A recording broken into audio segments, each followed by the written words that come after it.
yang kalau dikasih stimulus langsung merespon. Beliau menegaskan bahwa lingkungan memang mempengaruhi kepribadian seseorang, tapi orang tersebut juga punya struktur kognitif alias pengetahuan yang juga akan mempengaruhi tingkah lakunya. Maka teori kognisi sosial ini adalah teori belajar yang semakin melengkapi teori behavior. Jadi bukan membantah, namun lebih melengkapi dan lebih memperjelas bahwa lingkungan memang mempengaruhi kepribadian seseorang, tapi orang juga punya yang namanya otak untuk berpikir. Di dalamnya ada struktur kognitif. Oke. Lanjut. Seperti halnya teori-teori kepribadian yang menegaskan bahwa manusia itu punya self.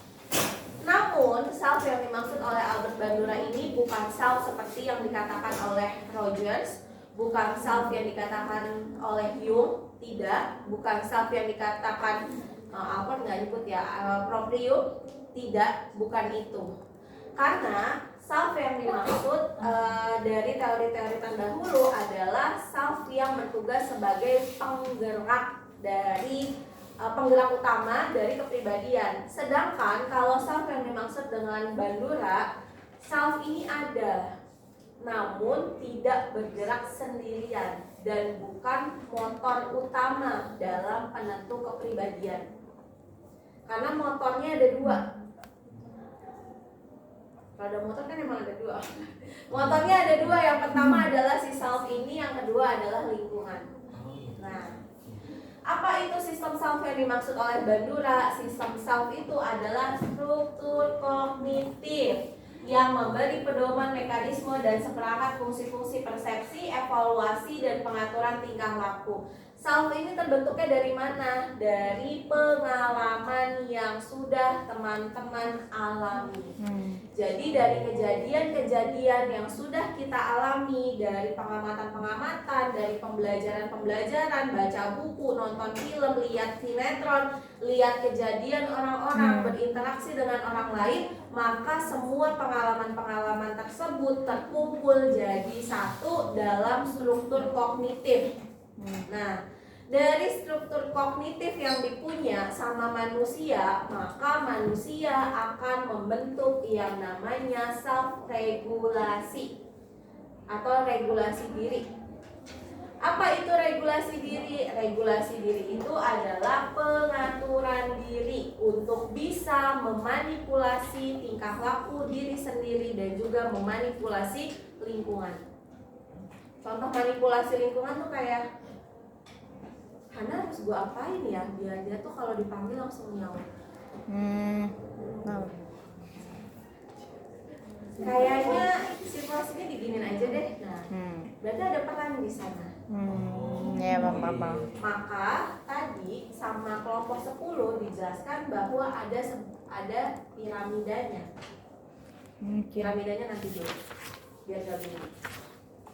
Kemudian yang kedua, manusia juga punya yang namanya self-efikasi. Self-efikasi ini adalah persepsi penilaian kemampuan diri.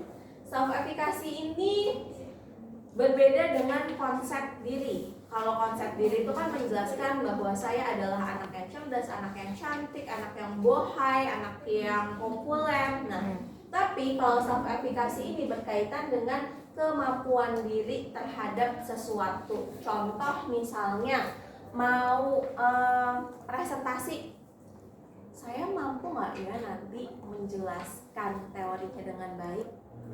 Orang yang punya self-efikasi tinggi, maka dia akan mengklaim bahwa saya pasti bisa untuk mempresentasikan materi dengan baik. Tapi kalau orang yang self-efikasinya rendah, maka dia akan mengklaim kalau kayaknya saya nggak bakalan bisa nih presentasi dengan baik. Itu self-efikasi. Udah mau jawab? Boleh, silakan. Sampai di sini bisa dipahami tentang regulasi diri dan juga tentang efikasi diri. Bisa. Nanti dilanjut. Oke. Pada intinya, Albert Bandura percaya bahwa manusia itu punya yang namanya struktur kognitif atau punya akal pikiran yang juga digunakan untuk bisa membentuk tingkah lakunya. Meskipun tingkah laku memang pemantiknya itu dari lingkungan. Nah, selfnya terbagi jadi dua, regulasi diri atau pengaturan diri, dan juga self efikasi diri atau penilaian kemampuan diri. Nah, dari mana self regulasi ini bisa muncul atau bagaimana bisa hadir pengaturan dirinya sampai pada akhirnya nanti ada manusia yang tidak bisa mengontrol dirinya, yang tidak bisa menahan dan memanipulasi tingkah lakunya, jadi terbawa arus oleh lingkungan. Dan gimana bisa sampai ada individu yang mampu mengontrol dan mengatur diri serta lingkungannya sehingga jadi orang yang lebih dominan di dalam lingkungan tersebut. Alur pembentukan dari regulasi diri yang pertama adalah setiap orang pasti akan mengobservasi atau mengevaluasi secara faktor eksternal, dimulai dari standar masyarakat. Baca sampai ke belakang? Enggak. Di buku ada ya. Oh ya, punya kok di buku ada. Di Olu belum dimasukin. Lagi males. Nanti diedit tuh di bagian. Ya, habis. Oh iya. Kita kan lagi jam. Iya, diam. Enggak. Bu Asni enggak nonton. Enggak mau, Bu Asni juga enggak update di Olu. Ya Allah, nanti diedit tuh. Allah, mohon maaf. Lanjut. Nah, di sini saya diulang ya bahwa orang membentuk regulasi diri dimulai dengan mengevaluasi faktor eksternal. Nah, mengevaluasi faktor eksternalnya dimulai dari standar masyarakat. Teman-teman sekolah Ya.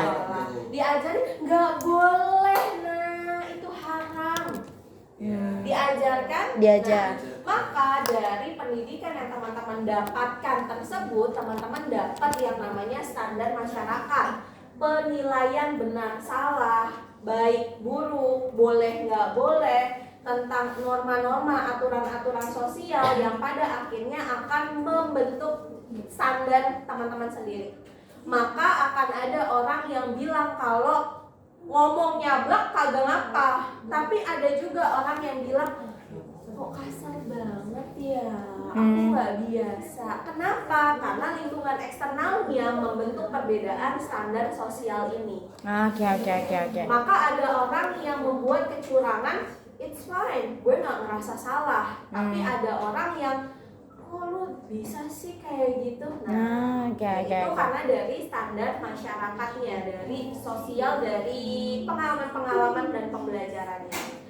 Dari standar masyarakatnya ini kemudian yang dilihat, yang dinilai dari faktor eksternal atau dari lingkungannya adalah dari penguatan yang didapatkan. Penguatannya kemarin di dalam behavior reinforcement ada penguatan positif, ada penguatan negatif, ada reward, ada punishment. Maka dari pengalaman-pengalamannya, dari kegiatan-kegiatannya, dia akan melihat tingkah laku orang yang diberikan penguatan dan tingkah laku yang dia lakukan dan diberikan penguatan oleh orang lain. Contoh misalnya, Mama, aku udah ngerjain PR. Wih, pinter, hebat kakak udah bisa ngerjain PR. Nah, pujian ini jadi penguatan. Maka dia akan memahami bahwa rajin belajar itu adalah perilaku yang baik. Oke. Nah, tapi kalau misalnya dia tiba-tiba mecahin gelas vas, terus kemudian mamanya, udah mama bilangin kalau mau apa-apa tuh minta tolong, ini udah berapa ini?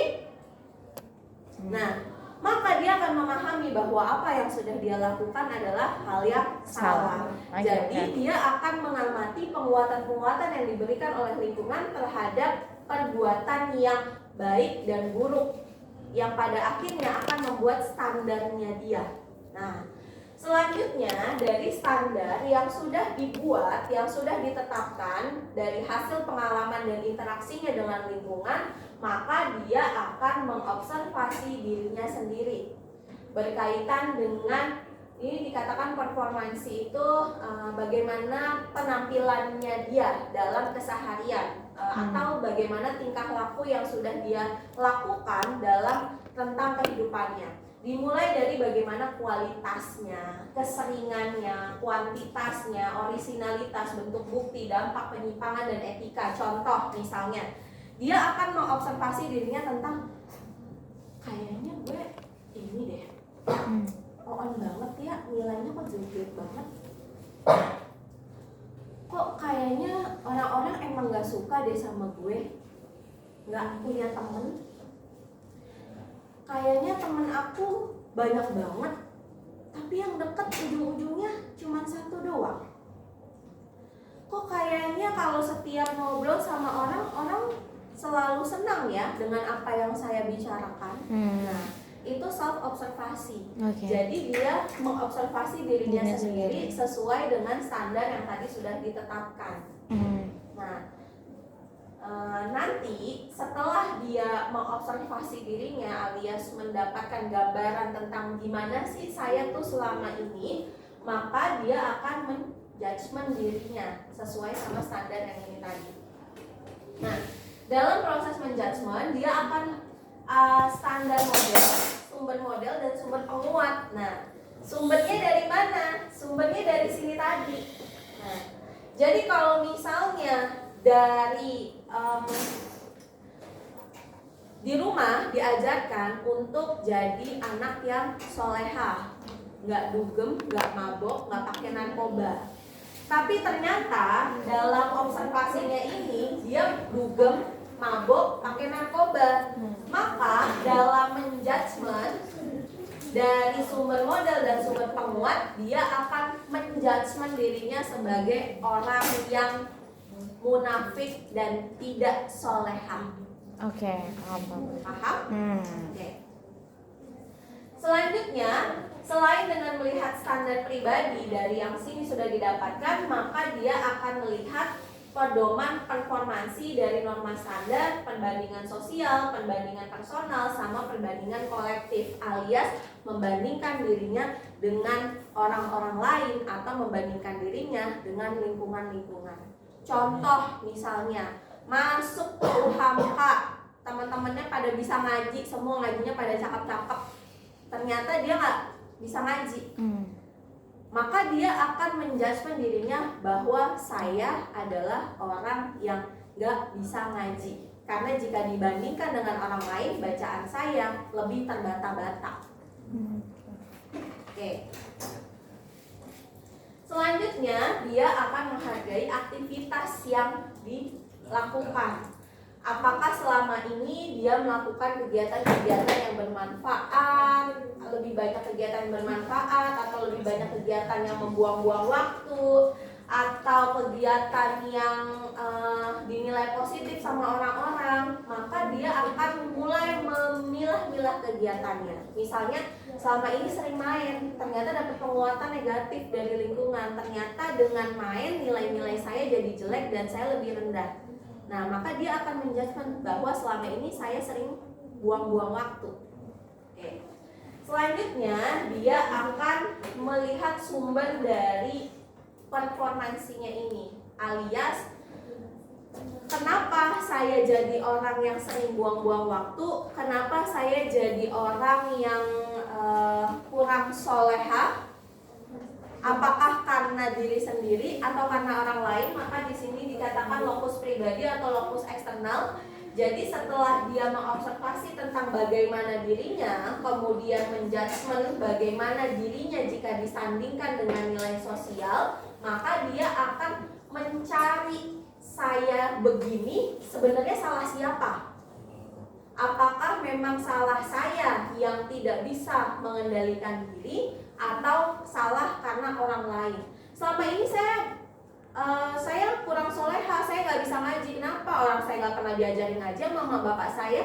Berarti atribusi performance-nya atau sumber penampilannya dia itu ke lokus eksternal. Tapi kalau dia membuat judgement saya nggak bisa ngaji karena emang saya males baca Quran, maka lokus pribadi. Nah, dari judgement judgment proses ini alias setelah dia sudah mengklaim bagaimana dirinya jika disandingkan dengan lingkungan sosial, maka itulah yang akan muncul dalam bentuk stimulus dalam bentuk self respon alias bentuk tingkah lakunya. Bentuk tingkah laku yang nampak dia dilihat dari evaluasi diri secara positif atau negatif. Misalnya dia akan mengevaluasi saya ini baik atau buruk. Kayak misalnya masuk ke lingkungan tadi teman-temannya pada pintar ngaji, saya enggak. Berarti kan dia akan mengevaluasi bahwa saya negatif. Ketika menilai bahwa saya negatif, maka dia akan memberikan hukuman untuk dirinya sendiri. Dengan judging itu ya, Bu? Ya, memberikan hukuman. Nah, hukumannya ini bisa dengan menyalahkan diri sendiri atau bisa dengan dia menjauh dari lingkungan atau bahkan sampai menyakiti diri sendiri atau bahkan mukul-mukul, membego-begokan diri atau misalnya ya sampai bunuh diri. Tapi kalau misalnya dia menilai bahwa saya ini adalah pribadi yang baik yang ternyata mampu menyesuaikan diri dengan lingkungan alias bagaimana performance kita itu sesuai sama standar-standar sosial yang sudah dipelajari, maka dia artinya menilai diri secara positif dan dia bisa menghadiahi dirinya sendiri dengan cara melakukan kesenangan atau misalnya membeli sesuatu atau apapun itu dengan menghadiahi diri, atau bisa jadi dia tidak melakukan respon apapun alias nggak bisa ngaji, udah berdoa amat emang gue pikir. Oke. Dan dari proses inilah yang pada akhirnya akan membentuk regulasi diri seseorang atau pengaturan diri. Karena di endingnya dia akan menilai diri secara positif atau negatif yang pada akhirnya akan berujung pada bentuk tingkah laku akhir. Jadi sebelum nanti dia melakukan tingkah laku yang baru atau sebelum dia bertindak lagi, maka dia akan mengingat pola ini yang sudah terjadi. Pola sebelumnya. Bukan pola sebelumnya sih. Iya, dari berkaca dari pengalaman sebelumnya yang pada akhirnya ketika ada momen yang mungkin serupa atau yang mirip, dia akan berpikir mending melakukan apa. Nah, makanya dibilang kalau ada kognisinya juga, karena ketika ada situasi sekalipun stimulusnya sama, orang tuh nggak akan langsung ngerespon sama. Iya benar. Tapi dia pasti mikir dulu. Kayak misalnya ada orang yang ngajak kenalan, meskipun suasananya sama, terus orangnya tipe-tipenya sama, tapi belum tentu langsung mau. Pasti ada proses berpikir dulu di sana. Nah, proses berpikirnya ini dipengaruhi dari regulasi diri tadi. Layak nggak ya saya, boleh nggak ya saya kenalan sama orang yang nggak dikenal? Kemarin kenalan sama orang yang nggak dikenal ternyata kurang menyenangkan misalnya.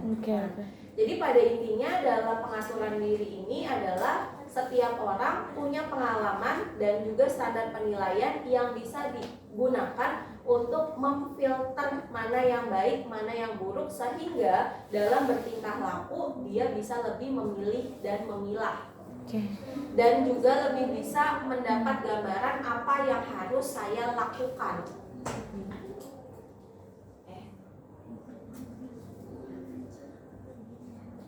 Selanjutnya kita berpindah ke self-efficacy. Self-efficacy ini tadi persepsi penilaian tentang kemampuan diri. Dan self-efficacy ini berdiri bersama dengan ekspektasi hasil.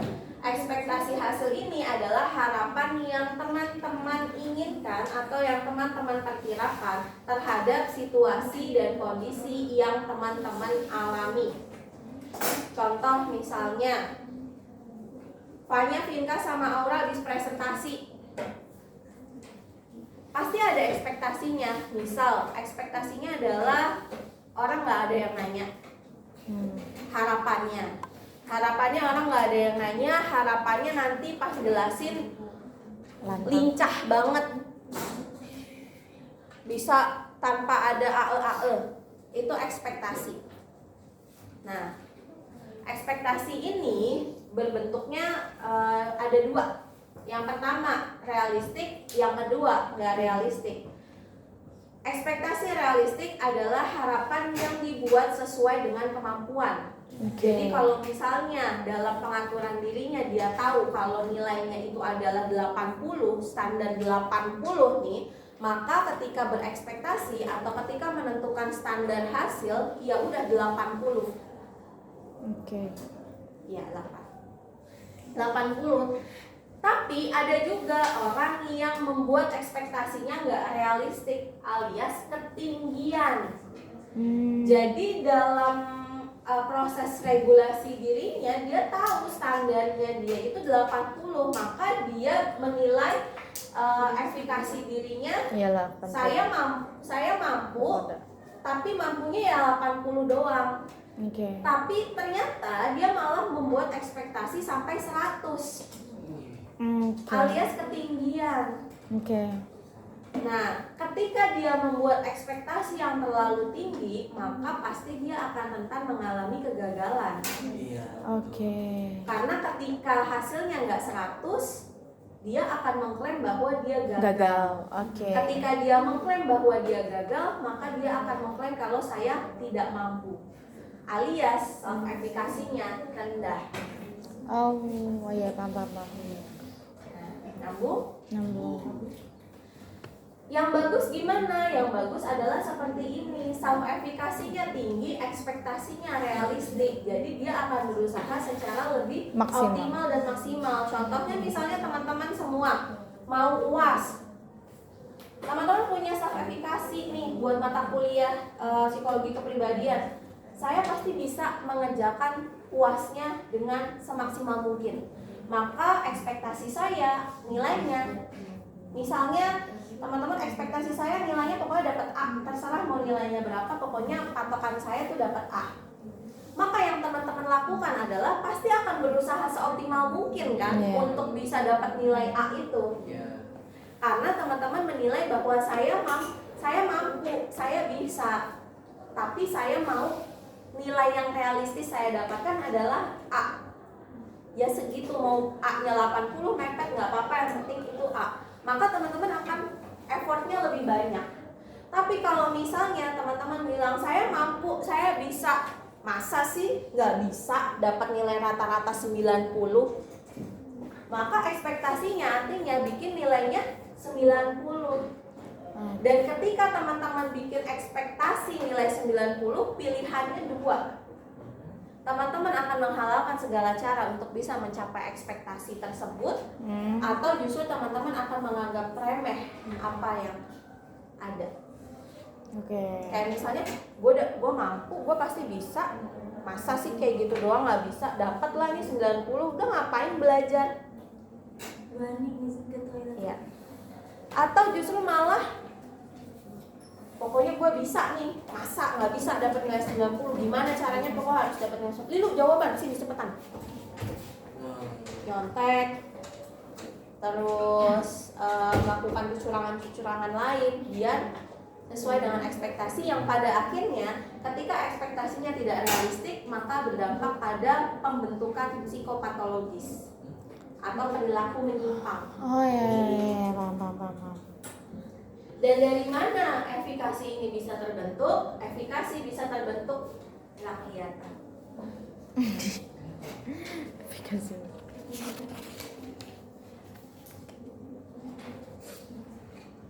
Maka segini doang juga. Semoga kedengeran. Di buku ada Bu.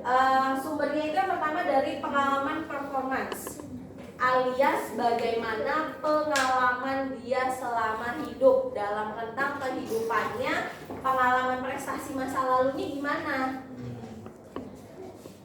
bagaimana pengalaman dia ketika berteman sama orang, punya teman banyak nggak, temannya ada berapa, terus abis itu pengalaman dalam prestasi mencapai nilai-nilai bagusnya itu gimana.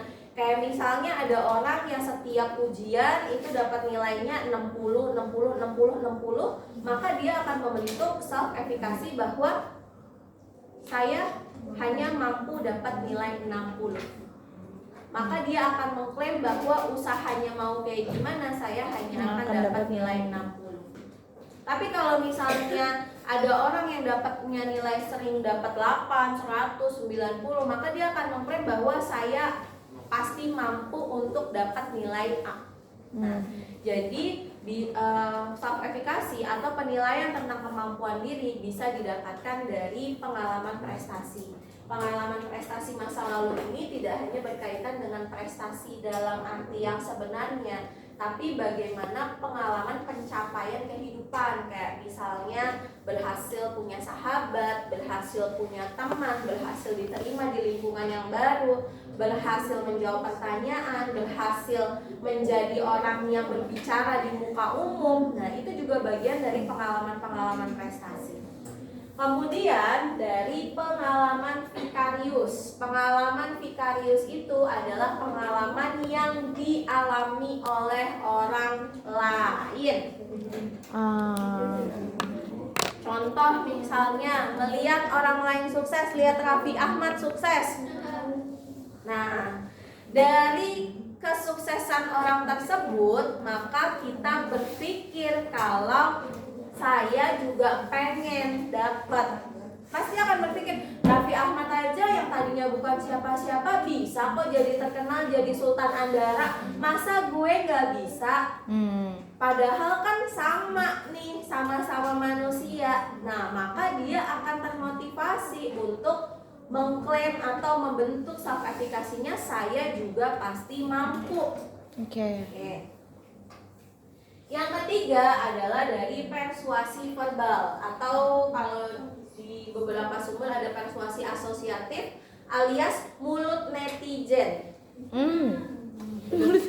Saya tulis alias mulut netizen. Kenapa? Karena di sini bergantung dari omongan orang. Kayak misalnya, ngapain sih lu daftar-daftar kuliah di luar negeri? Ngomong bahasa Inggris pas-pasan, gak bakalan bisa. Ngapain sih lu anak kampung aja kuliah? Gegayaan banget. Gegayaan, babelan banget. Ngapain coba itu pakai segala beli-beli perhiasan, mau dicerantelin perhiasan sampai kayak apa juga tetap aja mukanya kampung. Nah, waduh. Tajam kan? Tajam emang banget. itu mulut netizen. Dan itu dimaksud dengan persuasi verbal. Jadi dari ucapan-ucapan orang yang ada dalam lingkungan sekitar yang pada akhirnya membentuk self efficacy. Namun persuasi verbal ini bergantung dari rasa percaya orang terhadap siapa yang ngomong. Contoh misalnya, saya ngomong ke Zaidah, udah deh nggak usah pacaran lagi sama dia, orangnya nggak relate gitu ya. Nah, serius. Karena saya emaknya Zahidah, maka Zahidah pasti akan dengerin saya. Tapi kalau misalnya yang ngomong, misalnya Iki nih, tetangga yang julid, alah kagak usah lu sama dia, nggak bakalan didengerin, dan tidak akan berpengaruh pada self efficacy-nya. Gitu ya. Paham. Yang terakhir adalah perkembangan emosi. Nah, perkembangan emosi ini berkaitan dengan bagaimana pengelolaan emosi teman-teman semua dan bagaimana kondisi emosional pada situasi dan kondisi tersebut. Contoh misalnya, teman-teman mengalami kepanikan yang sangat luar biasa ketika mau presentasi. Maka teman-teman akan mengklaim kalau kayak gue nggak bisa nih. Aduh gimana ya? Nah. Tapi kalau misalnya teman-teman tidak melibatkan emosi rasa takut, cemas, panik yang berlebihan, kayak misalnya aduh gimana ya nanti, tapi masih dalam taraf wajar, maka efikasi yang terbentuk adalah saya mau berusaha, saya insya Allah pasti bisa. Jadi emosi juga memiliki peranan dan pengaruh dalam pembentukan self efficacy. Nah, gimana caranya biar efikasi atau biar penilaian kemampuan diri kita bisa lebih baik? Maka kita lihat tabel yang ini. gedenya segini doang. Kelihatan ya? Kelihatan Ibu. Nah, berkaitan dengan pengalaman performance, biar self efficacy-nya bisa lebih baik, maka pertama kali yang harus dilakukan adalah participan modeling, meniru model yang berprestasi. Makanya kalau cari idola, idolanya yang berprestasi. Jangan orang-orang yang tidak berprestasi yang diikutin. Garis bawah he. Karena pada dasarnya orang akan lebih termotivasi untuk Benar. jadi lebih baik ketika Karena lihat lihat junjungannya itu baik. Benar. Tapi kalau junjungannya melakukan tindakan buruk, maka dia akan Iya, sama ngikutin. ngikutin. Contoh, nih mohon maaf ya. Jungkook kan tatoan. Garis bawahin ya. Iya. Jungkook kan tatoan. Maka, waalaikumsalam, akan ada kemungkinan orang yang bilang kalau ya nggak apa-apa, gue rada nakal dikit, dia nakal dikit tatoan aja, kagak ngapa-ngapa jadi artis terkenal. Iya, benar-benar. Maka dalam membentuk self efficacy-nya adalah saya mampu, saya boleh, saya bisa mengikuti Idola saya. dengan punya tato nggak apa-apa, Oke. gitu ya. Benar-benar. Dan makanya di Korea Oh iya. tatonya sering didempul, Iya benar. ya nggak ketahuan. Pakai baju Karena panjang. di sana sangat mempercayai bahwa junjungan itu sangat mempengaruhi perilaku Oke. netizennya alias perilaku orang-orang yang menonton. Makanya kalau di Korea ada artis yang sudah ada skandal itu langsung diberhentikan. Iya benar. Iya benar. Gitu ya. Sekuat itu gitu. Indonesia aja yang ada skandal. Malah naik. Sanjung saya. Malah. Oke, stop. Nah, Oke, stop ya. partisipan Direkam. modeling tadi cari model yang berprestasi gitu ya. Nggak harus artis tapi bisa orang-orang di sekitar, misalnya orang tua sendiri Saya. atau teman, namun perlu digarisbawahi model yang biasanya lebih berpengaruh untuk membentuk perubahan diri adalah model yang dinilai lebih di atasnya. Contoh misalnya Iki menganggap kalau Ale itu punya kemampuan yang lebih dibandingkan Iki, maka Iki bisa menjadikan Ale sebagai model. Tapi kalau misalnya Iki menganggap bahwa gue sama Ale sama, Ya. maka Ale nggak bisa jadi model. Iya benar. Karena tidak akan punya dampak. Karena nanti kalau misalnya gini contohnya, Iki menganggap kalau Ale itu adalah setara sama dia. Kemudian Iki menjadikan Ale model. Kemudian Ale presentasi. Ternyata presentasi Ale gagal. Iki akan mengklaim Ale aja presentasinya gagal. Sama dong gue nanti juga pasti gagal. Oke. Maka untuk lebih termotivasi Jauh cari di yang jauh di atasnya. Yang kedua, performance desensitisasi, menghilangkan pengaruh buruk prestasi masa lalu dengan nggak apa-apa, it's okay. Kemarin gue dapat nilai jelek, tapi bukan berarti gue bodoh gitu. Gue pasti bisa coba lagi kok. Nah, itu desensitisasi. Sekalipun nanti dalam tekniknya ada desensitisasi, tapi berbeda nanti kita bahas. Namun yang dimaksud di sini adalah dengan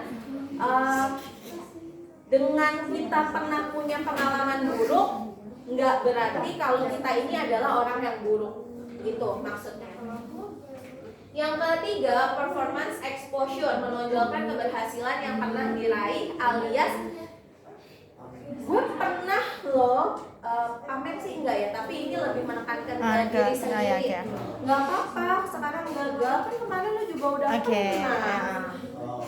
Gak apa-apa sekarang gak dapet tiket konser BTS, kan udah pernah juga nonton. Udah hebat kok dapet tiket konsernya. Contoh Online misalnya pernah. ya. Online pernah gratisan. Mau dilanjut atau enggak? Lanjut.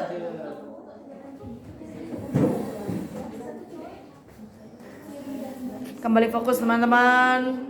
Kumpulkan nyawa. Atau kalau yang masih ngobrol boleh tutup pintu dari luar.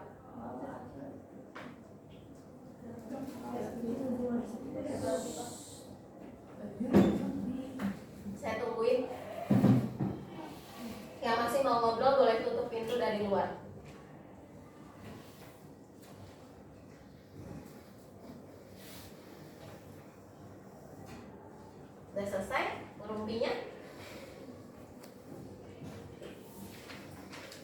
Gitu ya.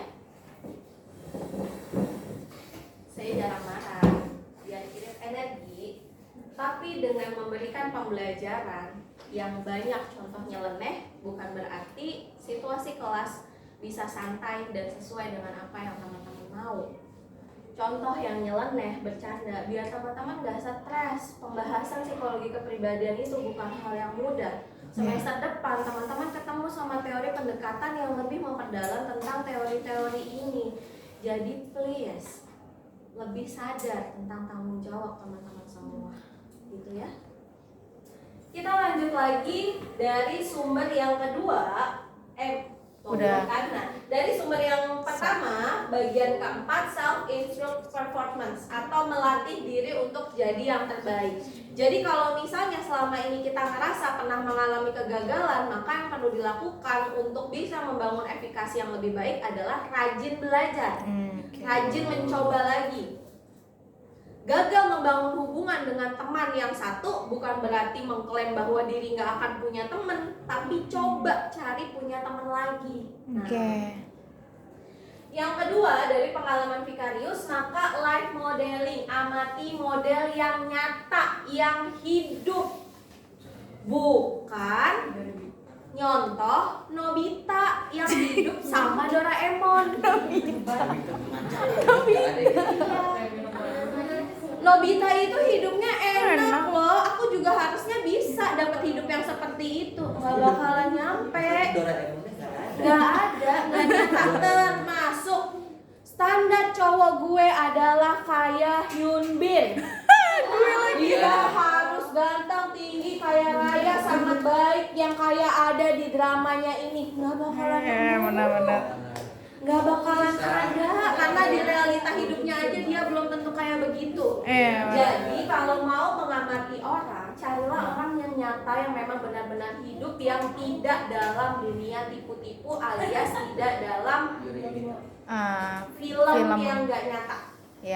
Tapi kita boleh simbolik modeling, mengamati simbol dari film, dari buku, dari video, tapi bukan melihat sosoknya, tapi melihat alur ceritanya. Seperti lihat Nobita sama Doraemon, yang dilihat adalah kebersamaannya, kedekatannya, solidaritasnya, kecerobohannya agar dihindari jadi orang yang lebih rapi, lebih teliti. Nah, itu yang dilihat dan itu yang dicontoh, itu boleh. Nah, begitu juga film, ketika nonton bukan cuman nontonnya doang, tapi setelah nonton dipikirkan apa yang saya dapatkan. Itu yang dijadikan untuk membentuk self-efikasi. Selanjutnya, secara persuasi verbal, maka yang bisa dilakukan adalah dengan sugesti. Bisa mensugesti diri atau juga orang lain yang mensugesti kita untuk mempengaruhi kata-kata berdasarkan kepercayaan alias kata-kata yang lebih masuk akal. Seperti misalnya, saya pasti bisa kok presentasi, gue bisa, pasti lo bisa ya, lo pasti bisa, inget lo pasti bisa, lo juara ngomong debat, oke, bisa. Nah, itu persuasi verbal kalau ngomong secara diri sendiri. Tapi kalau orang lain mau membantu, maka ayo Lintang, lo pasti bisa kok, gue yakin lo pasti bisa. Nah, itu adalah sugesti. Yang kedua adalah dari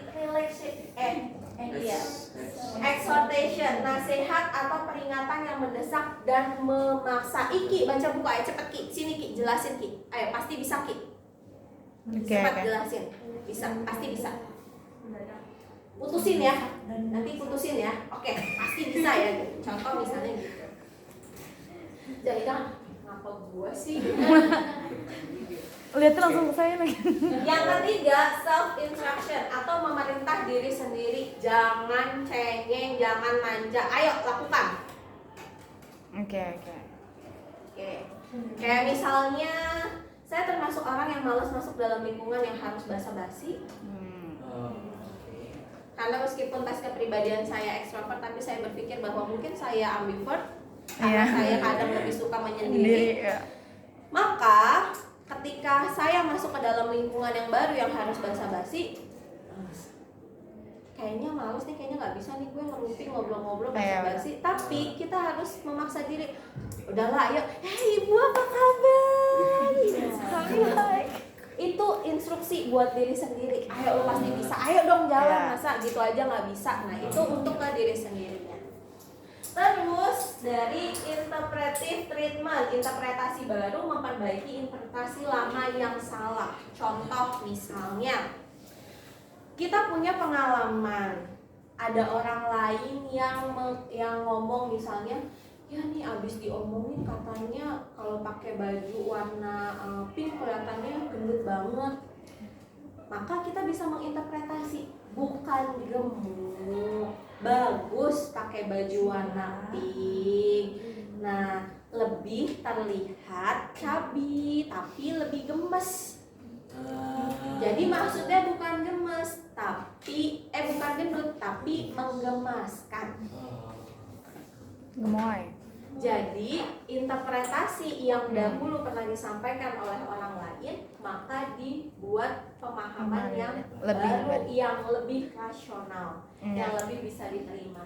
Selanjutnya dari atribusi, mengubah atribusi atau penanggung jawab kondisi emosional. Seperti misalnya panik mau presentasi, ini gara-gara si Iki nih belum datang nih, astagfirullahaladzim, gimana nih? Itu stop. Maka emosi ini yang saya punya adalah karena saya yang harus mengendalikannya. Dengan datang atau nggak datangnya Iki, ya itu urusan saya. Karena kalau misalnya kita menyalahkan orang lain atas perasaan yang kita punya, maka self efikasinya juga akan rendah dan akan cenderung untuk membangun ekspektasi yang lebih tinggi. Karena dia menganggapnya gini, kalau Iki datang pasti gue akan jauh lebih baik nih seharusnya. Maka ketika Iki nggak datang, dia pasti akan merasa gagal. Kemudian relaxation biofeedback alias relaksasi. Jadi ketika kita punya, misalnya mau presentasi panik. Semua baik-baik. Oke, ayo. Ya, assalamualaikum warahmatullahi wabarakatuh. Nah, itu relaksasi. Kayak misalnya saya di rumah udah mau marah nih, itu bocah udah pengen dibejek ya karena nangis ngaung-ngaung terus nggak berhenti. Langga maunya apa? Untuk bisa membangun efikasi yang jauh lebih baik alias untuk membentuk penilaian kalau kamu pasti mampu melewati ini semua. Yang ketiga, simbolik desensitisasi, menghilangkan sikap emosional dengan modeling simbolik alias dengan melakukan hal lain atau bisa dibilang sublimasi. Nah, bisa dibilang sublimasi, misalnya marah, daripada marah ngomel-ngomel, bersih-bersih. Daripada marah dia ngelukis, daripada ngomel-ngomel dia nulis. Nah, sehingga emosi yang dimunculkan itu secara simbol, bukan secara langsung terhadap subjeknya.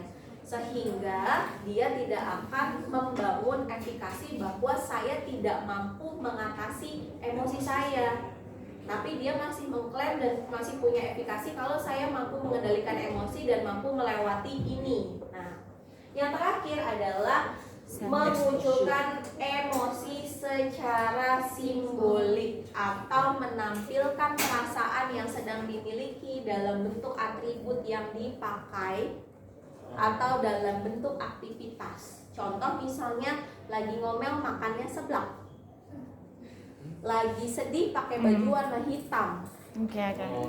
Simbolik lagi apa lagi ya? Lagi capek, bukan lagi capek, lagi kecewa tapi duduk gini bengong. Jadi emosi-emosi yang ditampilkan itu dalam bentuk simbolik.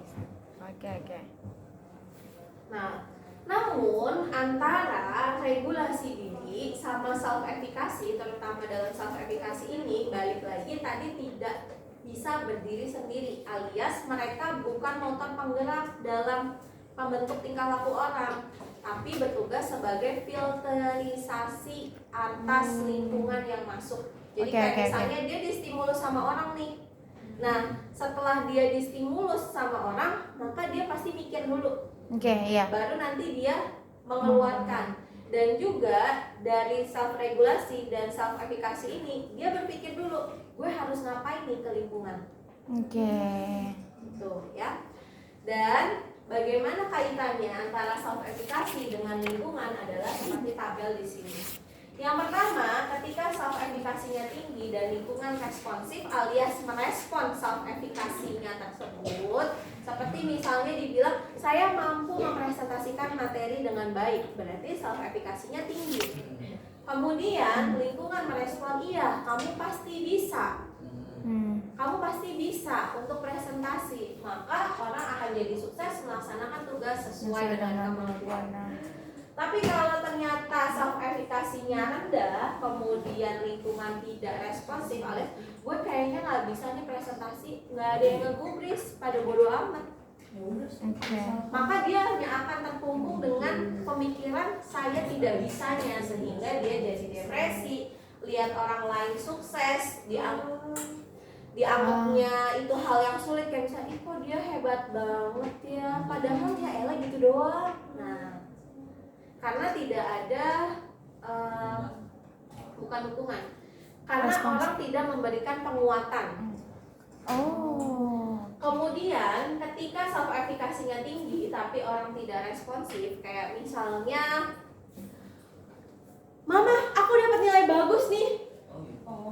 Terus mama, terus kenapa?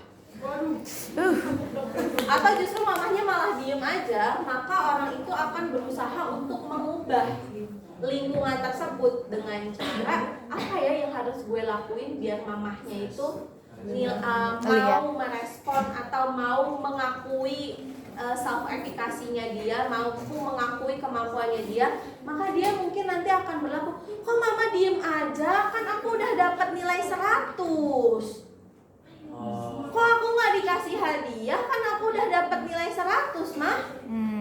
Nah, itu memanipulasi lingkungan nantinya. Saya bang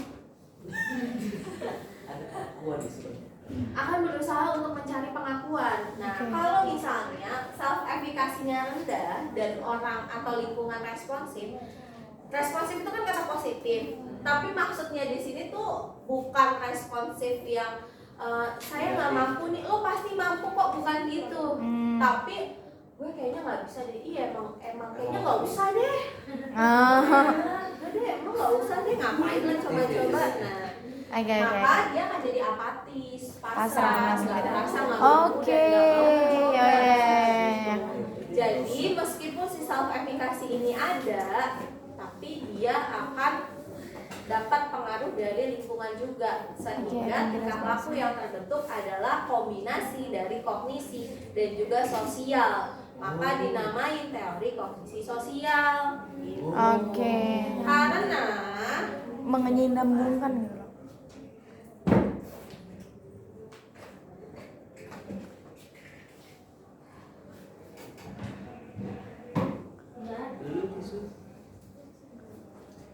Nih, tadi kan gambarnya PLT. Ya. Pembangkit listrik Tenaga. LT doang, nggak ada A.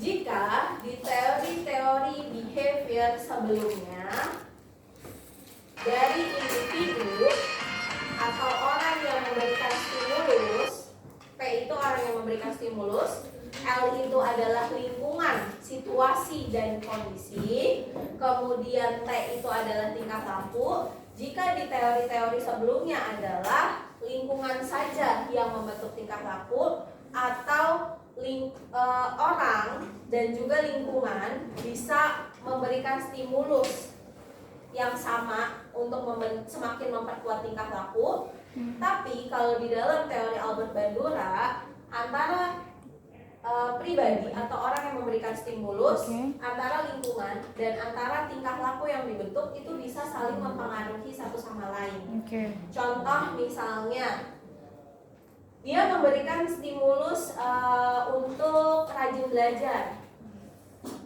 misalnya dengan kasih tugas. Kemudian, jangan contohnya gini. Contohnya misalnya ada orang yang sangat rajin, kemudian masuk ke dalam lingkungan yang orang-orangnya tuh males. Oke. Kira-kira dia jadi ikutan males atau teman-temannya akan jadi rajin? Atau tetap dia rajin, temannya males? Ada banyak kemungkinan sih. Tergantung diri dia. Nah. Kalau pakai teorinya Skinner sama Miller and Dollar, kira-kira hasilnya Kalau gimana? Skinner pribadi lingkungan jadi pribadi dari ngikutin Dia jadi lingkungan. males juga.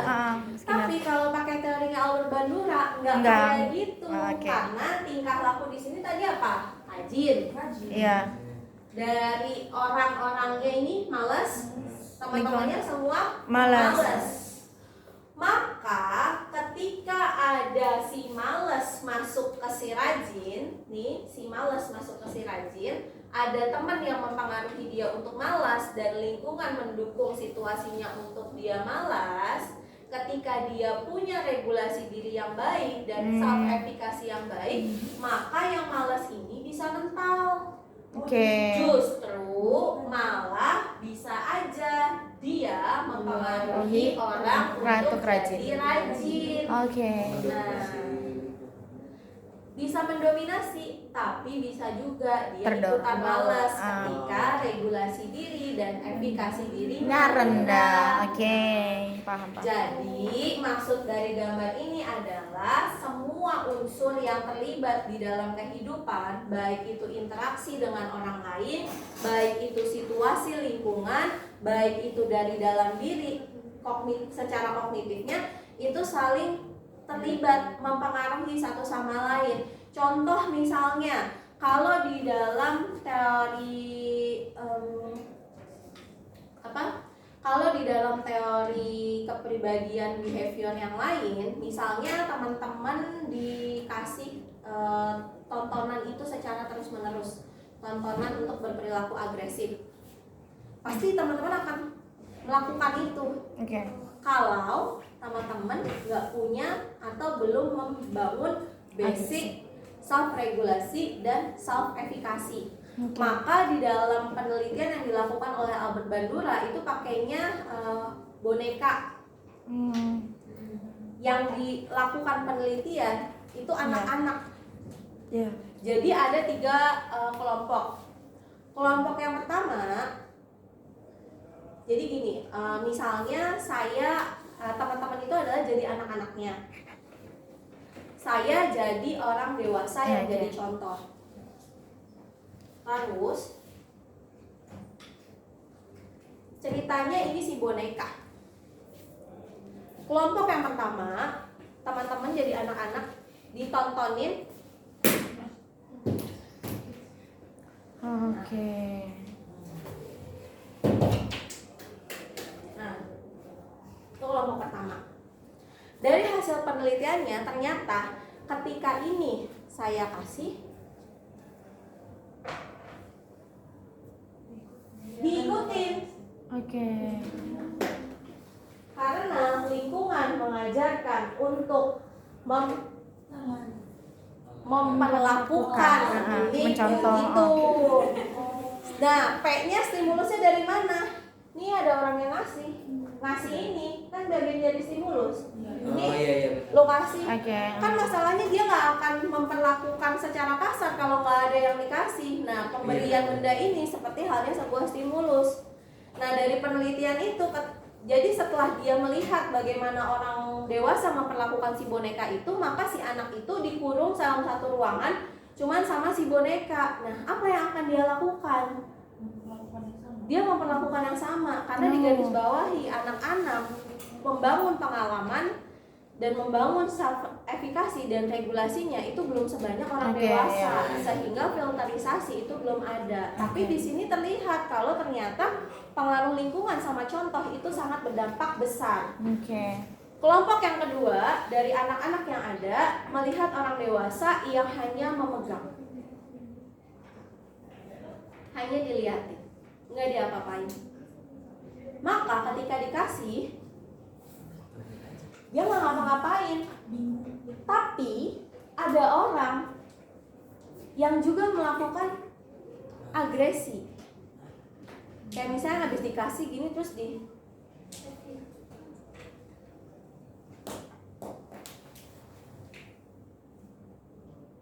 Nah, kenapa ada orang mau mencoba-coba? Kenapa ada orang yang mau melakukan tindakan agresi tadi? Penasaran. Artinya setiap orang beda-beda ya. Iya benar. Nah, tapi yang di kelompok terakhir dia nggak ngelihat adegan ini. Oke. Maka ketika dikasih dia nggak ngapa-ngapain, nggak diapa-apain, karena alias tidak memperlakukan si boneka tersebut secara agresi atau pengabaian. Oke. Dilihat kemudian dipelajari, tapi tidak se-ekstrim orang-orang yang melihat contoh. Maka dari sini terlihat bahwa apa yang kita lihat, apa yang kita tonton ternyata sangat Berpengaruh. terhadap perilaku kita. Kalau dari kejadian-kejadian yang kita amati tersebut masuk dalam struktur kognitif yang menjadi standar penilaian di regulasi diri tadi. Kayak misalnya tadi si orang dewasanya mukulin bonekanya, ternyata dia tidak terjadi apa-apa, nggak ada yang marahin, nggak ada yang melarang, berarti boleh. Oke. Gitu. Nah, selanjutnya bagaimana kepribadian itu bisa terbentuk? Pada dasarnya seseorang itu akan membentuk perilaku dengan adanya harapan dapat penguatan. Jadi gini, kenapa kita melakukan sesuatu? Karena kita pasti berharap dapat sesuatu. Nah, maka di sini dibilang penguatan pada masa yang akan datang memotivasi tingkah laku seseorang, alias harapan kita. Kayak misalnya gini, ngapain sih sholat? Ngapain sholat? Biar masuk surga. Biar masuk surga. Biar masuk surga itu adalah penguatan yang memotivasi teman-teman semua untuk tetap sholat. Oke. Nyambung ya. Ya. Kemudian pembentukan tingkah laku itu juga bisa dipengaruhi oleh pengalaman vikarius, mengamati orang lain yang mendapat penguatan membuat orang ikut puas dan berusaha untuk gigih. Wah, Atta Halilintar subscribernya banyak, dengan dia bikin video secara terus-menerus sekarang dia jadi kaya. Akhirnya dia termotivasi untuk gigih juga dalam menjalani suatu hal. Dagang dikit-dikit nggak apa-apa, dulu si Atta juga dulu dikit-dikit dulu tuh, ntar lama-lama jadi besar. Sehingga yang memotivasi dia adalah, saya nanti kalau saya tetap ada di garis ini, tetap melakukan ini, saya nanti bisa loh ada di posisi dia. Oke. Nah, jadi itu yang akan memotivasi orang untuk melakukan sesuatu. Atau bisa juga penguatan yang ditunda, melakukan terus-menerus dengan harapan suatu saat nanti pasti dapat hadiah yang jauh lebih besar. Oke. Contoh misalnya, nggak apa-apa lah setiap dapat nilai bagus, nggak dapat reward, dapat IPK tinggi, nggak dapat reward, nggak apa-apa. Yang penting nanti wisuda namanya dipanggil, dapat hadiah cincin dari rektor. Itu jadi motivasi teman-teman semua, sehingga masih tetap mau melakukan itu. Jadi guru honorer, jadi pendidik, gajinya kecil tapi tetap ngajar. Kenapa? Karena mengajar adalah perbuatan yang mulia, sehingga meskipun gajinya kecil tapi insya Allah pahalanya banyak. Amin ya Allah. Nah, itulah yang akan tetap membuat orang melakukan sesuatu meskipun dia nggak dapat penguatan secara instan di detik itu. Atau bisa juga orang melakukan sesuatu tanpa adanya penguatan, mirip sama otonomi fungsional dari Alport, alias ketika seseorang mengklaim bahwa dirinya ini adalah orang yang rajin, maka dia akan terus-terusan rajin sekalipun nggak ada orang yang ngasih penguatan. Itu juga bisa terjadi. Nah, tapi yang paling penting adalah penerimaan dan kritik diri. Penerimaan dan kritik diri yang akan membuat tingkah laku itu semakin konsisten. Jadi bukan penguatan-penguatan dari luar ternyata yang membuat tingkah laku itu konsisten, tapi penilaian dan kritik tentang diri sendiri. Benar. Contoh, misalnya tadi presentasinya udah keren banget, berarti besok nanti kalau presentasi ngomongnya kayak gitu lagi. Maka setiap presentasi ngomongnya kayak gitu, karena kita menganggap bahwa apa yang sudah kita lakukan adalah hal yang keren bahasanya, hal yang udah oke banget pada detik itu. Terus juga misalnya ketika lagi musuhan, berantem, marah sama temennya, terus ngomel-ngomel, dan kita menganggap kalau apa yang tadi kita lakukan kayaknya lu gak seharusnya ngomong separah itu, maka ketika besok nanti mau marah sama temannya gak melakukan itu.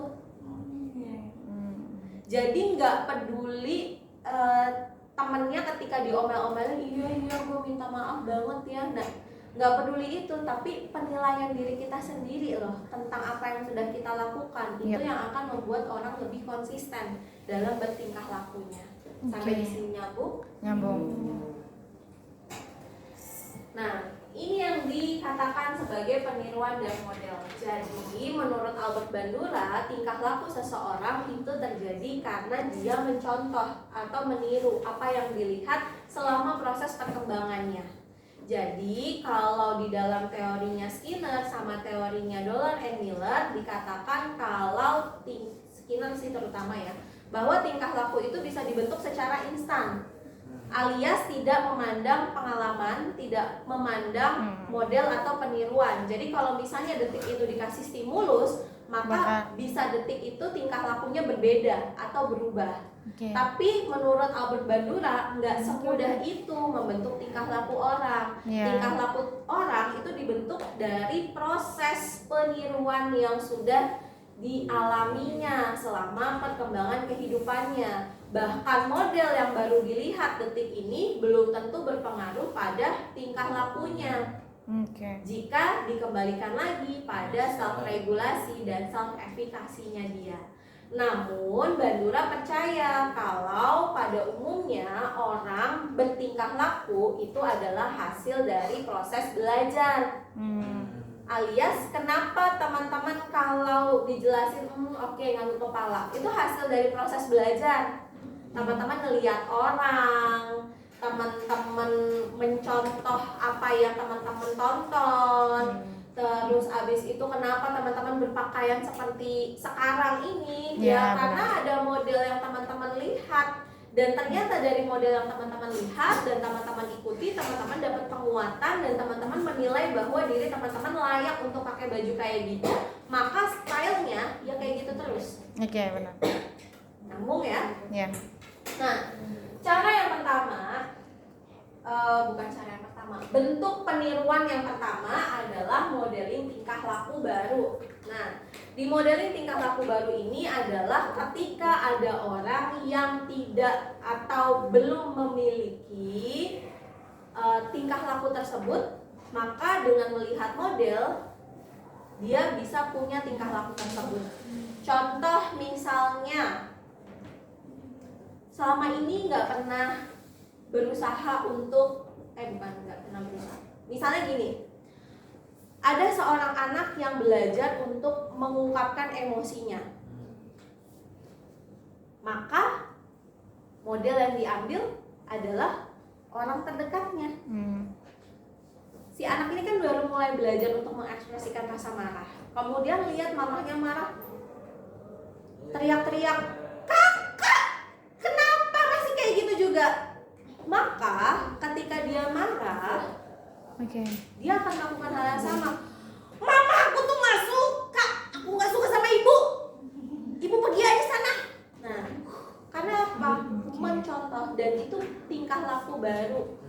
akan dia miliki dengan melihat model yang ada. Oke. Tapi kita juga bisa modeling mengubah tingkah laku lama. Misalnya yang tadinya nggak suka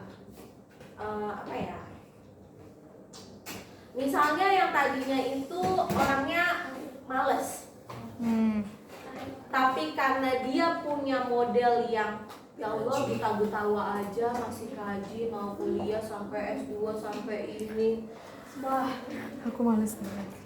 kayaknya harus Oke. sama nih, kayaknya masa kalah nih. Oke. Nah, maka yang tadinya males bisa jadi rajin.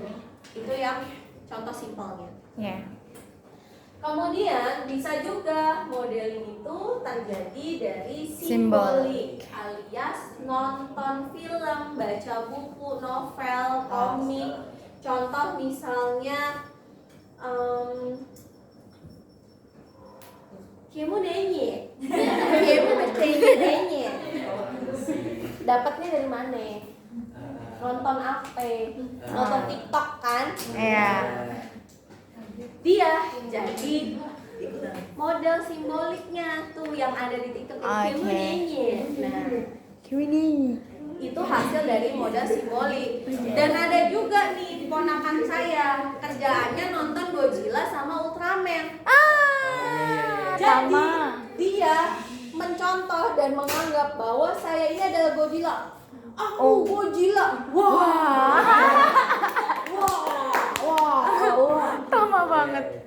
Begitu. Benar. Itu model simbolik. Maka tontonlah, bacalah yang baik dan benar. Yang terakhir adalah modeling conditioning. Ketika kita melihat contoh, kemudian kita mengkondisikan apa yang kita lihat dengan mengaplikasikannya pada sesuatu yang dekat, terlihat, yang ada, yang bisa kita raih dan kita jangkau. Contoh, kalau di buku, contohnya teman-teman nonton bokep. Oke. Contoh. Ada. Baca bukunya pasti. makanya. Iya. Iya. Teman-teman Ada. nonton film Plus Plus. Iya. Karena di dalam film Plus Plus itu ada pasangan yang melakukan hubungan badan, tapi ternyata nggak punya lawan main. Kondisi sekarang yang nonton itu nggak punya lawan main, alias nggak ada pasangannya, maka dia akan mengkondisikan lingkungan untuk bisa dapat pasangan, alias memperkosa orang. Iya. Atau alias masturbasi. Iya, masturbasi. Atau teman-teman pakai toy sex. Ah. Nah, itu yang terjadi, itu yang dimaksud dengan modeling conditioning. Atau misalnya ada anak-anak yang lihat mamahnya nyapu, kemudian dia lihat nih kemarin nih di kelas sebelah nih, untuk saya pas bawa ini juga, makanya ini saya bawa lagi. Ketika dia lihat mamahnya nyapu, dia lihat nggak ada sapu, maka dia akan cari benda yang bisa mah. Iya. Jadi modeling conditioning itu adalah ketika dia melihat contoh dan dia akan mengkondisikan apa yang dia lihat dengan memanfaatkan apa yang ada di sekitarnya. Iya. Itu Oke. bisa dipahami sehingga akan membentuk tingkah laku yang menyerupai dengan apa yang dia lihat, apa yang dia baca dan diaplikasikan kepada lingkungannya. Tapi orang belajar itu nggak akan langsung mengikuti apa yang dia lihat, apa yang dia tonton, apa yang dia baca kalau nggak ada perhatian. Jadi kalau misalnya dia mau nonton tapi dia nggak menganggap bahwa itu adalah hal yang penting untuk disaksikan, ya dia nggak akan mencontoh. Kayak misalnya nih teman-teman sekarang belajar, dari saya ngomong ada gerak bahasa tubuh, intonasi suara saya, kemudian ekspresi wajah. Nah, ini akan jadi salah satu hal yang bisa teman-teman contoh. Iya, benar. Tapi nggak akan jadi model, nggak akan diikutin kalau teman-teman tidak memperhatikan itu. Misalnya teman-teman fokusnya hanya apa yang saya sampaikan, tapi tidak fokus dengan bagaimana intonasi, ekspresi wajah dan gerak tubuh saya. Maka gerak tubuh ini atau komunikasi verbal dan non verbal saya nggak akan teman-teman jadikan model atau nggak akan bisa jadi model atau jadi contoh karena teman-teman nggak aware dengan itu. Iya, oke. Yang kedua, direpresentasiin nggak atau dibuat ilustrasi bayangannya dalam ingatan nggak? Misalnya teman-teman abis sekarang lagi lihat saya presentasi dengan gaya yang seperti ini, kemudian teman-teman mengilustrasikan di dalam otak dan pikiran teman-teman semua jika saya ada di posisi tersebut dengan gaya yang seperti itu bagaimana bentuknya. Oke. Benar-benar. Yang ketiga adalah gak akan bisa belajar kalau tidak dilakukan, tidak ditiru, alias ketika tadi teman-teman sudah merepresentasikan, kemudian pas teman-teman presentasi kayak gini juga nggak? Nah, ketika teman-teman nggak kayak gini, berarti teman-teman nggak belajar, modelingnya belum terjadi. Tapi ketika teman-teman mencoba untuk melakukan hal yang sama, teman-teman akan membangun pemikiran yang saya lakukan sudah benar belum ya? Benar nggak ya caranya, intonasinya pas segini nggak ya? Nah, itu peniruan tingkah lakunya. Dan yang terakhir adalah dari motivasi dan penguat. Contoh misalnya Caca presentasi, terus karena modelingnya saya, maka ketika presentasi cara penyampaiannya seperti saya. Ketika setelah selesai presentasi ternyata dapat applause yang sangat luar biasa dari teman-temannya. Gila, Caca hebat banget presentasinya. Nah, maka itu jadi penguat yang pada akhirnya akan semakin menguatkan si tingkah laku itu tadi. Oke. Begitu juga misalnya ada orang yang senang nonton cabul tadi, kemudian dia memperkosa, tapi setelah dia memperkosa dia mendapat kenikmatan dan dia nggak dapat ganjaran, nggak dapat hukuman apa-apa, maka dia akan terus-menerus. Oke. Iya, itu ya. Dan kenapa orang harus belajar? Biar dia dapat informasi tentang baik buruk dan mana yang harusnya dilakukan, mana yang tidak dilakukan, dan dia memotivasi tingkah laku yang akan datang biar dia terinspirasi di masa yang akan datang bisa melakukan hal-hal yang lebih baik lagi. Terus yang terakhir adalah sebagai penguat tingkah laku yang dia, misalnya gini, sekarang dia udah jadi orang yang sabar. Kemudian dia lihat lagi contoh orang yang sabar. Ternyata dengan kesabaran, dengan orang yang tadi sabar, itu ternyata dapat misalnya gini. Sekarang saya udah jadi orang yang sabar, misalnya. Kemudian saya lihat ada orang, sosok idola saya yang punya kesabaran yang sangat tinggi. Ternyata dari buah kesabarannya itu, meskipun dia dihina sama orang, direndahkan, ternyata tiba-tiba ada orang yang datang ke rumahnya bawa hadiah buat dia. Maka kita akan semakin memperkuat tingkah laku sahabat saya. Nggak apa-apa deh, saya tetap sabar tuh, si ibu itu aja sabar, dia tiba-tiba dapat hadiah rumah. Atau misalnya nggak apa-apa saya sabar, ibu itu meninggalnya dengan cara yang tragis, dengan cara yang baik. Nah, sabar dan tragis. Dampak untuk belajar. Nah, udah siar banget hidup lu. Selanjutnya berkaitan dengan psikopatologis atau perilaku-perilaku menyimpang. Menurut Bandura, perilaku menyimpang bisa terjadi karena adanya faktor kognitif, neurofisiologis, pengalaman masa lalu yang dapat penguatan dan nilai fasilitatif dari lingkungan. Alias, singkat ceritanya, kenapa orang bisa bertingkah laku psikopatologis? Karena memang dari dalam diri sudah ada potensi dan semakin diperkuat oleh orang-orang di sekitar. Bandura mengklasifikasikan bentuk psikopatologis dalam 3 rumah besar. Yang pertama ada reaksi depresi. Nah, depresi bisa terjadi ketika seseorang mematok ekspektasi yang terlalu tinggi. Contoh misalnya tadi, dia matok ekspektasinya tuh nilainya 100. Ketika dia mematok ekspektasi yang terlalu tinggi, maka itu akan rentan mengalami kegagalan. Jarang ada orang yang dapat nilai 100 kan. Nah, ketika dia mengalami kegagalan, maka dia tidak akan melihat atau menilai keberhasilannya. Contoh misalnya, Aura matok dapat nilai 100, ternyata dia dapat nilainya 98. Orang-orang yang punya ekspektasi tinggi, sekalipun dia udah dapat nilai 98, maka dia tetap merasa bahwa dia gagal. Ketika dia terus merasa gagal, maka dia akan depresi. Dia akan menganggap bahwa saya ini tidak mampu, saya ini tidak bisa. Namun kegagalan yang terjadi hanya satu kali dari sekian banyak keberhasilannya itu tidak akan terlalu mempengaruhi self efikasinya. Tapi kalau terlalu sering, maka itu bisa membuat depresi.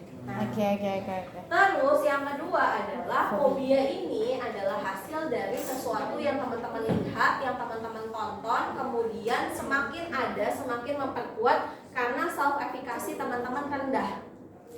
Contoh misalnya, teman-teman lihat film horor, dia didatengin sama setan-setan. Terus ternyata dari film horor tersebut setannya sangat berkuasa. Kemudian teman-teman representasikan, teman-teman bayangkan kalau teman-teman ada di posisi tersebut. Terus ternyata teman-teman itu merasa kalau gue juga nggak bisa ngelawan kayak gitu. Ya Allah, ayat kursi aja misalnya nggak hafal. Terus baca doa taunya cuma Al-Fatihah doang misalnya. Terus karena merasa ketidakmampuan, maka pada akhirnya teman-teman akan takut dengan situasi gelap dan takut sama hantu. Misalnya teman-teman lihat film ada orang jatuh dari naik pesawat. Terus pada akhirnya teman-teman jadi takut naik pesawat. Jadi menurut Bandura, fobia itu pasti ada berkaitan dengan pengalaman dia, baik itu secara langsung atau dari sesuatu yang dia lihat. Dan semakin memperkuat karena dia ada perasaan ketidakmampuan dari orang tersebut untuk mengatasi diri ketika ada di dalam situasi yang sama, sehingga muncul ketakutan, muncul kecemasan yang pada akhirnya memperkuat si fobia itu tadi. Yang ketiga adalah dari agresi. Seperti contoh yang tadi sama boneka, jadi agresi itu kenapa orang kasar, kenapa orang brutal, karena memang melihat dari lingkungan sekitarnya. Dan pada umumnya biasanya orang yang melihat contoh kayak misalnya gini, dia melihat contoh banting ini satu kali, maka dia justru malah akan membanting ini berkali-kali. Jadi contoh itu justru akan memberikan dampak yang lebih parah pada tingkah laku orang yang melihat atau yang mencontohnya. Dan untuk bisa membantunya, maka yang perlu dilakukan adalah dengan memperbaiki regulasi diri melalui pengubahan tingkah laku dengan cara desensitisasi modeling. Contoh desensitisasi modeling itu ada desensitisasi sistematik. Jadi teman-teman diminta untuk membayangkan misalnya gini, teman-teman misalnya takut sama, kemarin ada kecoa ya. Misalnya teman-teman takut sama kecoa. Sekarang teman-teman diminta untuk tarik nafasnya, hembuskan, teman-teman pejamkan matanya. Teman-teman sekarang bayangin di depan teman-teman ada mainan kecoa. Sekarang bayangin dulu ada mainan kecoa. Ada mainan kecoa di depan teman-teman semua, dia tidak bergerak, dia hanya diam di depan teman-teman semua. Dari kondisi yang teman-teman bayangkan, apakah masih merasa aman? Sedikit. Masih merasa aman? Sedikit. Oke, kalau begitu tarik nafas lagi, hembuskan, diperhatikan lagi lebih dalam. Apakah dengan keberadaan mainan tersebut mengganggu kehidupan teman-teman? Membahayakan? Apakah ada gangguan-gangguan yang terjadi? Masih. Apakah mainan kecoa itu menyerang teman-teman semua? Tidak, mereka hanya diam. Kalau gitu coba diperhatikan secara lebih dalam lagi mainan kecoanya. Sekarang silakan coba dipegang mainan. Bayangkan teman-teman ambil, silakan diambil mainannya, mainan kecoanya diambil. Bisa terpegang atau tidak mau dipegang? Nggak mau. Oke. Desensitisasi seperti itu. Teman-teman silakan udah buka matanya. Silakan relaksasi diberikan secara perlahan-lahan. Bisa teman-teman diminta untuk membayangkan atau bisa halnya seperti floating yang kemarin, tapi kalau misalnya floating itu kan langsung brok semuanya gitu kan. Kalau ini bisa tarik nafas, berapa nilainya, bukan berapa, ya berapa kondisinya, misalnya berapa kecemasannya, berapa ketakutannya 1 sampai 10, kemudian lambat laun sampai pada akhirnya dia bisa memegang kecoa yang asli. Dan itu dilakukan secara terus-menerus. Begitu juga dengan ada orang yang misalnya bilang nggak bisa ngomong di depan umum. Nah, cara yang dilakukan seperti itu. Atau yang kedua bisa dilakukan dengan modeling terbuka partisipan. Teman-teman fobia takut sama kecoa, maka anggaplah bahwa ini adalah kecoa. Nih lihat nih, saya nggak apa-apa kan, saya megang kecoa, saya nggak apa-apa. Sekarang mana tangannya sini? Nih pegang. Wah, udah. Kayak misalnya ada orang yang akrofobia, takut ketinggian, maka kita langsung ajak ke gedung tinggi. Langsung ke gedung tinggi. Nih lihat nih gue nggak kenapa-napa nih. Ayo sekarang gantian lu. Sekarang lu kenapa-napa? Nggak apa-apa kan? Nggak terjadi apa-apa. Makanya nggak usah takut. Nah simpelnya, bahasa santainya kayak gitu. Karena itu yang dimaksud modeling terbuka. Yang ketiga adalah modeling simbolik. Teman-teman diminta untuk membaca atau menonton film yang berkaitan dengan ketakutan teman-teman. Misalnya teman-teman takut kecoa, terus teman-teman disetelin film peternak kecoa. Ya Allah. Ya, peternak kecoa, terus teman-teman lihat, teman-teman perhatikan gerakan kecoanya, gerakan orangnya, dan ternyata orangnya masih hidup saja, masih baik-baik saja, sehingga itu akan memotivasi teman-teman semua untuk mau pegang kecoa, karena peternak kecoa aja nggak kenapa-napa gitu. Nah, ini yang bisa dilakukan untuk bisa mengubah tingkah laku lama menjadi tingkah laku baru yang lebih rasional dan lebih baik. Dan tingkatan perubahannya yang pertama adalah tingkat induksi perubahan, alias sampai dia mau meninggalkan tingkah laku lamanya. Kalau tadi takut kecoa sampai dia bisa pegang kecoa. Yang kedua, tingkatan selanjutnya adalah sampai dia mengeneralisasikan. Dia bisa megang benda-benda yang mirip sama kecoa. Dia nggak takut sama jangkrik, nggak takut sama serangga-serangga lain, terus bisa megang kecoa, bisa masukin kecoa, mindahin kecoa, bisa ngusir kecoa. Nah, itu generalisasi. Kalau dia takut ketinggian, maka tingkat generalisasi sampai kalau tadi hanya ada di posisi atas, maka dia berani untuk naik pesawat, dia berani untuk naik flying fox, dia berani untuk bungee jumping, dia berani untuk bersihin jendela dari lantai sekian-sekian. Ya, silakan.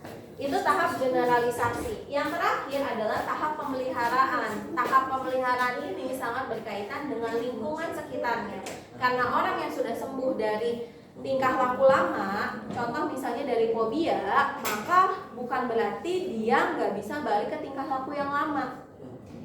Contoh misalnya Ale takut sama kecoa, udah di konseling, udah diterapi sampai dia takut sembuh, udah nggak takut lagi sama kecoa. Tapi ketika saya Ale, kecoa, kecoa, sering melakukan hal yang begitu lagi, maka otomatis dia bisa balik lagi. Ada orang yang tadi ngerasa nggak bisa ngomong di depan umum, kemudian ketika dia sudah bisa ngomong di depan umum, kemudian dinyinyirin, dihina gitu, dibilang, lu kalau ngomong yang bener ngapa kalau di depan, ngarang aja lu kalau ngomong, lu bahasanya kurang jelas nih. Nah, maka semakin banyak input yang seperti itu, persuasi verbal tadi, maka dia akan kembali lagi pada tingkah laku lamanya dan mengklaim bahwa saya nggak mau lo ngomong di depan umum lo, nanti gini lagi. Nah, begitu. Jadi kesimpulannya adalah di dalam teori Albert Bandura ini individu berkembang, bertumbuh, bertingkah laku tidak hanya dipengaruhi oleh faktor eksternal. Individu punya potensi, punya kemampuan untuk bisa mengontrol pengaruh-pengaruh yang masuk dari luar menuju dalam diri.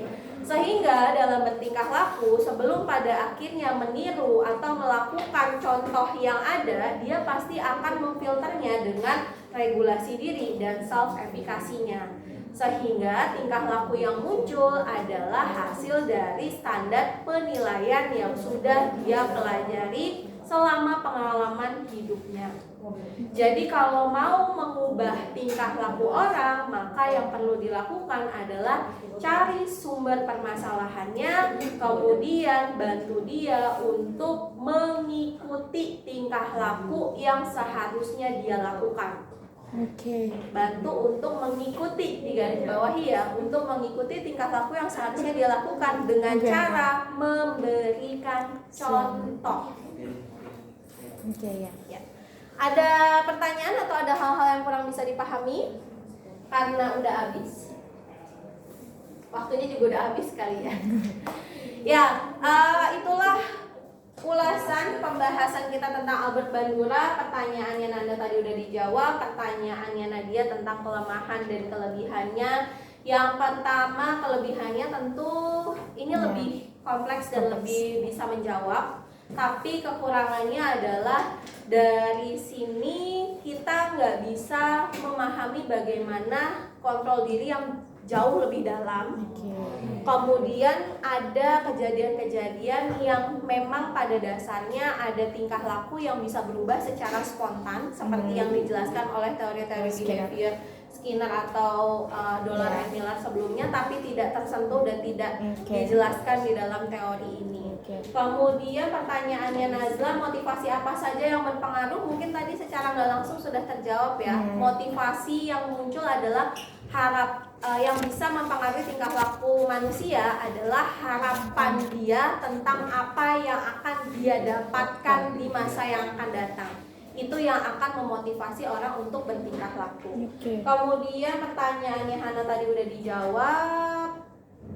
Pertanyaannya Zahida, mengkaitkan kehidupan sosial dengan teori belajar tuh bagaimana? Nah, Bandura mengkaitkan kondisi atau kehidupan sosial dengan proses belajar seseorang, seperti gambar yang di sini tadi dijelaskan kalau dalam membentuk tingkah laku, seseorang akan belajar dengan mengamati lingkungan atau kehidupan sosial. Jadi dalam pembentukan tingkah laku, dalam proses belajarnya, dia akan mulai dengan mengamati lingkungan sosial. Dari pengamatan lingkungan sosial tersebut, maka dia dapat pengetahuan-pengetahuan atau nilai-nilai yang kemudian disimpan dalam struktur kognitifnya. Dari struktur kognitif tersebut, kemudian dia membentuk penilaian tentang dirinya sendiri dan membentuk pengaturan dirinya sendiri. Yang pada akhirnya ketika dia menemukan situasi dan kondisi yang meminta dia untuk bertingkah laku, dia akan bertanya. Ketika dia dapat stimulus dari lingkungan, dia akan bertanya pada diri sendiri, boleh nggak saya melakukan ini? Pantas nggak saya melakukan ini? Baru sampai pada akhirnya dia bertingkah laku. Jadi kaitannya antara kehidupan sosial dengan belajar adalah kehidupan sosial memberikan gambaran contoh yang bisa dipakai sebagai pedoman penilaian atau membangun standar penilaian si individu tersebut dalam bertingkah laku. Gitu ya. Menjawab? Oke, karena waktunya juga sudah habis, jadi mau nanya. Bu, sebenarnya tuh fobia itu perlu dijelasin nggak sih? Meskipun misalkan fobia itu nggak merugikan orang lain dan nggak merugi dia, emang cuma kayak takut aja gitu, lu masih perlu dijelasin. Ngerasa susah nggak dengan fobianya? Nggak sih. Fobia sama apa? Bully. Nah, kayak gitu semuanya. nah, kenapa perlu merasa harus? Sebenarnya gini.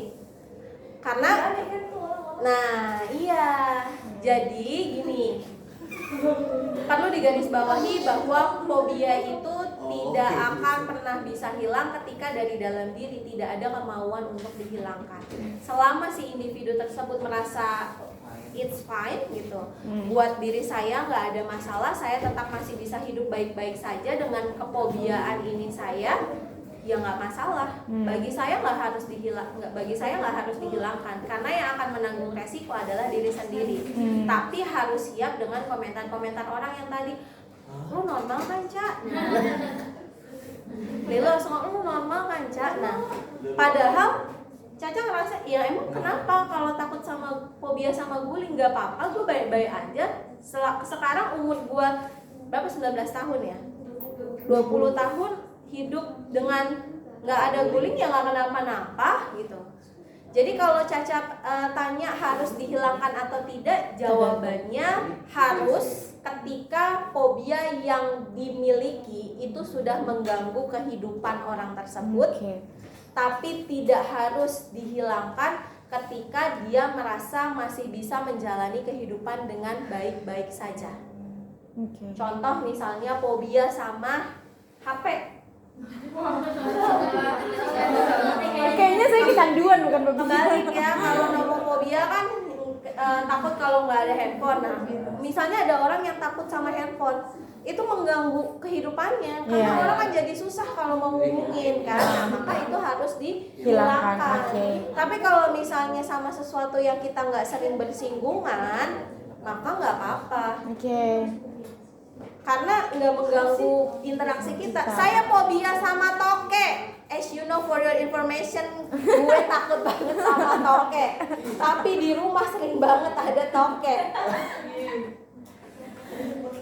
Tapi apakah ketakutan saya dengan toke mempengaruhi interaksi saya sama teman-teman? Enggak. Nah, jadi kalau fobianya sama sesuatu yang tidak menyusahkan dan diri sendiri masih ngerasa ya nggak apa-apa gitu, it's fine, ya nggak usah. Tapi kalau misalnya udah ngerasa aneh, mengganggu, kayak misalnya nih Caca takut sama fobia sama guling atau fobia sama nasi, itu kan mengganggu gitu loh. Lu mau makan apaan, lu nggak makan nasi, makan apa? Nah, maka itu perlu diterapi gitu. Kalau misalnya Caca fobia sama guling, terus ngerasa dengan kefobiaan ini tiap nginep di tempat umum nyusahin diri sendiri karena di hotel pasti ada gulingnya. Terus gimana cara ngebuangnya nanti, dan Caca udah ngerasa kenapa sih juga lo harus takut sama guling, berarti itu harus diterapi. Berarti itu harus diterapi. Tapi kalau misalnya masih tetap mau berdekatan dengan kefobiaan itu, ya sudah, silakan. Jadi gitu. Karena saya guling. Itu bisa megang. Nggak, maksudnya pindahin dong gitu. Minta tolong ke orang. Gini loh Bu, saya lihat guling berani gini Bu. Masa tidur sama guling tuh nggak berani. Sama berubah jadi pocong. Kayaknya dia pikir Iya. Tapi di rumah saya Modeling. mama saya tuh nggak pernah tidur sama guling. Jadi di rumah saya benar-benar nggak ada guling.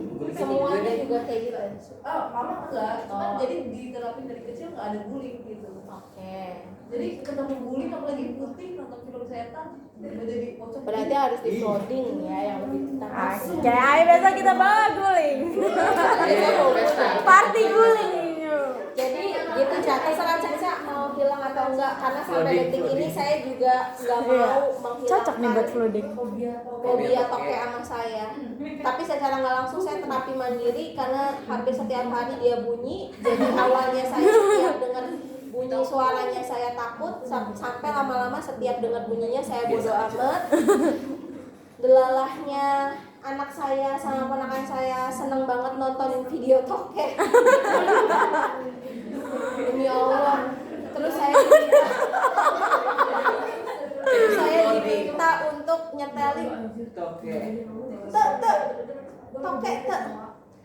Ya mau nggak mau ya. Oke. Jadi ya itu, tapi kalau masih berhadapan secara langsung ya Masih. Tapi kalau menurut saya sih baiknya dikurangi. Iya, dikurangi. meskipun tidak hilang secara Iya. penuh tapi Dikurangi. biar tidak semakin menyulitkan. Minimal ketika Caca nginep di suatu tempat ada guling, Caca bisa angkat, bisa pindahin sendiri. Bisa keluar lingkup. Iya, Gitu, ya. aku juga gitu kok. Ada pertanyaan lain Oke, tenang. terkait di situ, dengan gue yang kabur. Albert Bandura ini? Enggak yang Oke, jika dirasa sudah cukup dan Enggak. sudah bisa dipahami, mari sama-sama kita akhiri dengan melafazkan hamdalah. Alhamdulillahirabbil alamin. Ingat teman-teman punya hutang untuk berpikir. Jadi mohon untuk segera